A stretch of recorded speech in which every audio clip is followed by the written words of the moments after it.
Bagaimana kabarmu hari ini? Pastinya baik ya. Nah, apakah kalian sudah siap untuk belajar hari ini? Siap ya? Nah, di pembelajaran kali ini kita akan belajar tema 1, pertumbuhan dan perkembangan makhluk hidup, subtema 3, pertumbuhan hewan di pembelajaran keempat. Apakah kalian sudah siap? Kita akan membahas tentang tahapan perkembangbiakan hewan. Amati gambar tersebut. Ada telur ayam, ada anak ayam, ada induk ayam, dan juga ada gambar kupu-kupu. Nah, anak-anak, pada pembelajaran sebelumnya kita sudah belajar tentang tahap perkembangbiakan ayam. Ayam berkembang biak dengan cara bertelur. Telur akan dierami dan menetas dan menjadi anak ayam. Maka anak ayam itu akan bertumbuh menjadi ayam dewasa. Nah, anak-anak, hari ini kita akan belajar tentang tahap perkembangbiakan pada hewan kupu-kupu. Siapa yang suka melihat kupu-kupu? Ada yang tahu bagaimana tahap perkembangbiakan kupu-kupu? Nah, ini merupakan daur hidup kupu-kupu. Setelah beberapa hari, telur kupu-kupu akan menetas menjadi ulat. Ulat akan memakan daun-daunan sehingga tubuhnya akan menjadi besar. Ulat akan mencari tempat untuk berdiam diri dan membentuk kepompong. Setelah itu, tubuh ulat berubah menjadi kupu-kupu. Semua makhluk hidup memiliki daur hidup. Betapa sempurnanya ciptaan Tuhan. Ya, anak-anak, paham sampai di sini?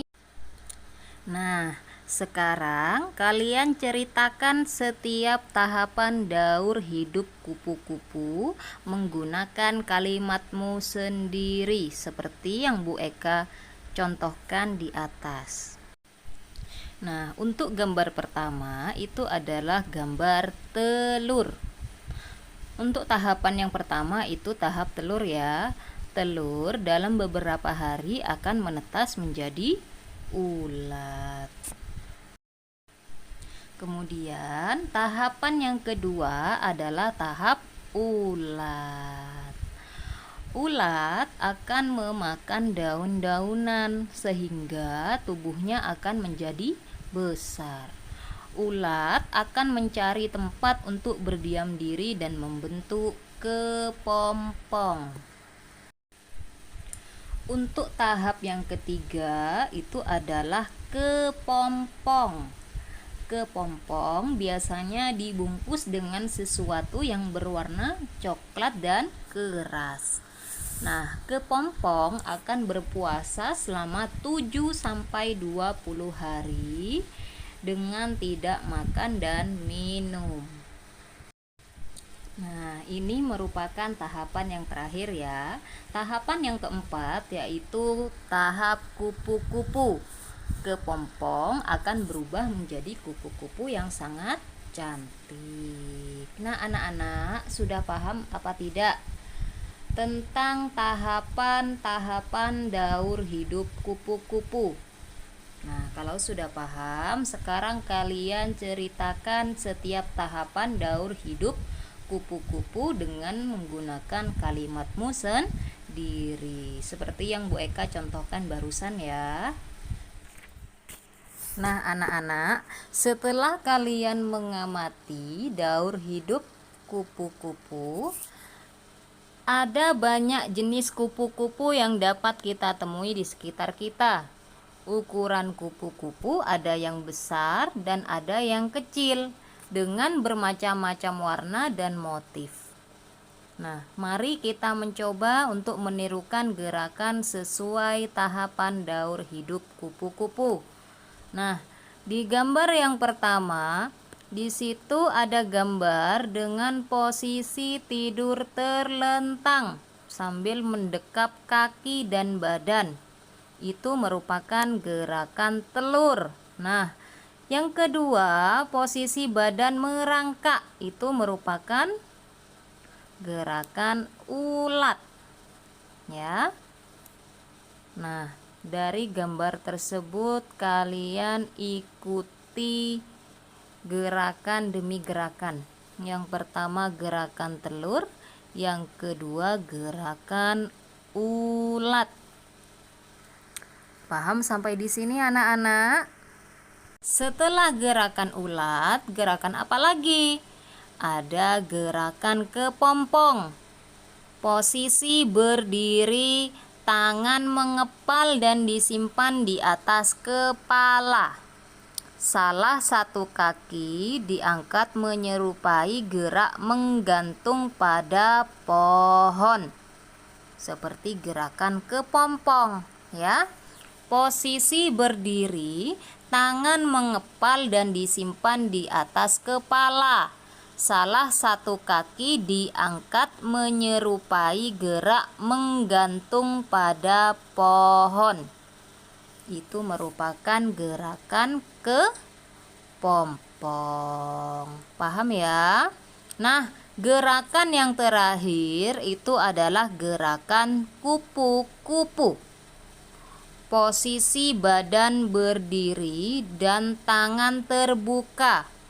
Kemudian bergerak seperti gerakan kupu-kupu. Berlari sambil melompat-lompat. Jadi bergerak ke kanan dan ke kiri, berlari sambil melompat-lompat seperti kupu-kupu. Nah, anak-anak, setelah kalian melihat gambar gerakan demi gerakan dari gerakan telur sampai gerakan kupu-kupu, sekarang kalian jawab pertanyaan berikut ini sesuai dengan pengalaman kalian saat menirukan gerak daur hidup kupu-kupu. Pertanyaan nomor 1, manakah gerakan yang paling senang kamu tirukan? Nah, gerakan yang paling senang kamu tirukan adalah gerakan mana? Apa gerakan telur, apa gerakan ulat, atau gerakan kepompong, atau gerakan kupu-kupu? Nah, yang paling senang kamu tirukan itu gerakan yang mana? Yang kedua, manakah gerakan yang paling mudah kamu tirukan? Gerakan yang menurut kalian itu paling gampang itu gerakan apa? Apa gerakan telur, atau gerakan ulat, atau kupu-kupu, atau kepompong? Yang mana yang paling mudah kamu tirukan? Yang paling gampang? Kalian jawab ya. Terus yang terakhir, manakah gerakan yang paling sulit kamu tirukan? Nah, gerakan mana yang paling sulit ditirukan? Apakah gerakan ulat, kepompong, telur, ataukah gerakan kupu-kupu? Nah, kalian jawab. Sampai di sini paham ya anak-anak? Baik, pembelajaran kali ini Bu Eka cukupkan sampai di sini. Jika ada pertanyaan atau kalian kesulitan dalam mengerjakan, kalian tanyakan lagi ke Bu Eka. Bu Eka akhiri. Wassalamualaikum warahmatullahi wabarakatuh.